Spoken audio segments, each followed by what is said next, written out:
테슬라의 성공 신화에 글로벌 완성차 기업들도 잇따라 전기차 출시 계획을 발표하고 있습니다.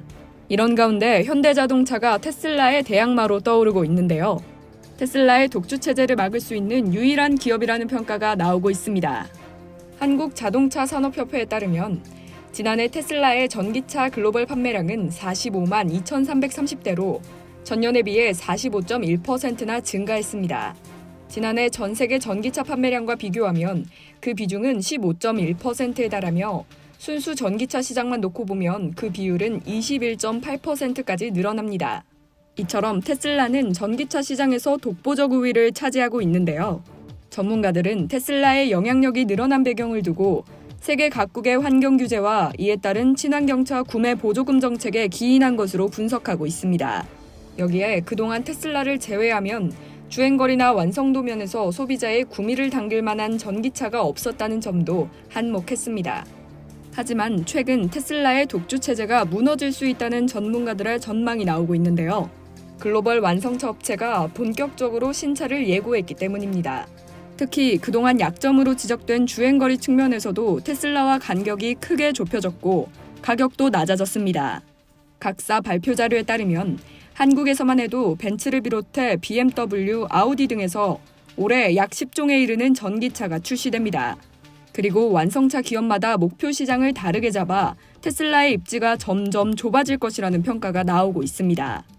이처럼 전기차로의 전환이 확산되고 있는 가운데 아이오닉5의 흥행 돌풍이 테슬라 독주에 급제동을 걸고 있습니다. 현대차는 상대적으로 낮은 가격을 유지하면서도 사용자 중심의 편의성을 높이는 전략으로 승부수를 띄웠는데요.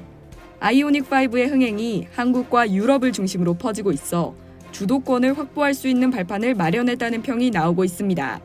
업계에선 아이오닉5의 인기 비결을 두고 전기차만을 위한 유연한 설계 및 생산 방식인 전용 플랫폼 때문으로 해석하고 있습니다. 현대차는 기존 제품의 한계를 뛰어넘으면서도 그동안 해온 대량 생산 방식의 강점을 살리기 위한 방책으로 전기차 전용 플랫폼 카드를 꺼냈습니다. 특히 모듈형 전기차 전용 플랫폼에선 차체 구조 등 기존의 틀을 깨면서도 성능 향상과 원가 절감이라는 목표를 모두 만족할 수 있는 것으로 평가받습니다. 그뿐만 아니라 전용 플랫폼을 통해 탑승자가 얻을 수 있는 가장 큰 효용은 넓은 실내 공간입니다. 배터리를 차체 바닥에 배치하고 엔진과 변속기 등 부피가 큰 부품이 차지하던 공간을 최대한 활용할 수 있습니다. 차체 크기는 준중형급이어도 대형차급의 탑승 공간을 만들 수 있게 되는 것이죠. 필요에 따라 SUV나 미니밴 등으로 변형이 쉬운 것도 장점입니다. 장재훈 현대자동차 사장은 지난달 아이오닉5를 소개하는 자리에서 전기차 전용 플랫폼을 가진 건 흔하지 않다는 것이고 그것을 실제 입증하는 차가 아이오닉5라고 강조했습니다. 그리고 아이오닉5는 전기차의 문제점으로 꼽혔던 긴 충전 시간을 확실하게 줄였다는 점에서도 큰 경쟁력을 가졌습니다.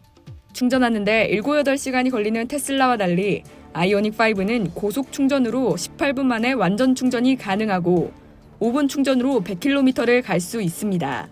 이에 대해 외신에서는 새로운 충전의 왕이라는 수식어를 단 헤드라인의 기사를 내보내기도 했습니다.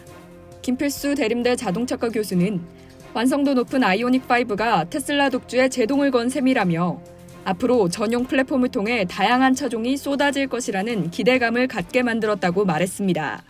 그러면서 소비자 반응이 폭발적인 것은 상품성을 인정받았음을 의미하고 첫 차가 성공적인 반응을 이끌어낸 점은 매우 고무적인 일이라고 덧붙였습니다. 업계에선 전기차 시장이 더욱 커질 것으로 예측합니다. 전기차 출시가 이어지면서 수요도 늘어날 것이라는 분석인데요. 시장 조사 업체인 S&E 리서치에 따르면 올해 글로벌 전기차 판매량은 지난해보다 40% 이상 성장한 약 688만 대 규모로 예상됩니다. 테슬라와의 간격을 좁히며 무서운 기세로 돌진하는 현대차. 현대차의 행보에 전기차 업계의 관심이 집중되고 있습니다. 이상 여의도 튜브였습니다.